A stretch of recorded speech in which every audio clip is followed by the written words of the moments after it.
Pas de retour de la part des locataires eux-mêmes, ou en tout cas d'évaluation de ce que ça produit en termes de résultats. C'est un peu trop tôt pour le dire, d'autant qu'on n'est qu'à la première phase de cette campagne et qu'une deuxième phase suivra.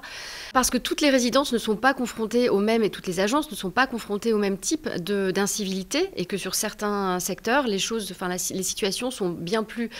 préoccupantes et bien plus graves que sur d'autres. Et donc cette campagne choc, elle va plutôt être ciblée sur ces secteurs, sur ces résidences les plus exposées, en tout cas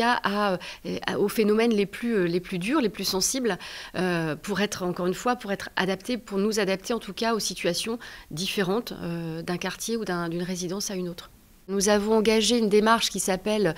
Promouvoir et réussir le mieux travailler ensemble, qui a consisté notamment à des diagnostics et des groupes de parole de nos collaborateurs dans l'ensemble des directions de LMH, et a émergé également de la part des collaborateurs, en particulier des agences de proximité, la nécessité de communiquer à nouveau sur les incivilités, considérant et faisant le constat que la relation entre nos collaborateurs et nos clients s'était accentuée en termes de tension, parfois d'agressivité et d'incivilité également, qu'il s'agisse encore une fois de la relation entre les demandeurs de logement et les clients au sein de nos accueils en agence,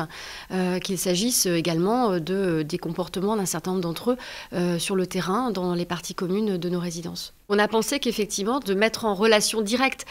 ces faits d'incivilité avec les personnes, les êtres humains qui sont derrière ces actes, c'était important et c'était probablement plus explicite pour l'ensemble des usagers de nos accueils et de nos résidences. Nous avons fait le choix des métiers qui sont les plus exposés en fait à ces incivilités. Donc effectivement, ce sont essentiellement des personnes qui sont à l'accueil physique des agences ou téléphonique au centre relations clients, et des personnes qui sont en charge de la qualité de service au quotidien, des managers techniques de site, des charges de gestion locative, et puis bien entendu des agents d'entretien et chargés de proximité de nos immeubles.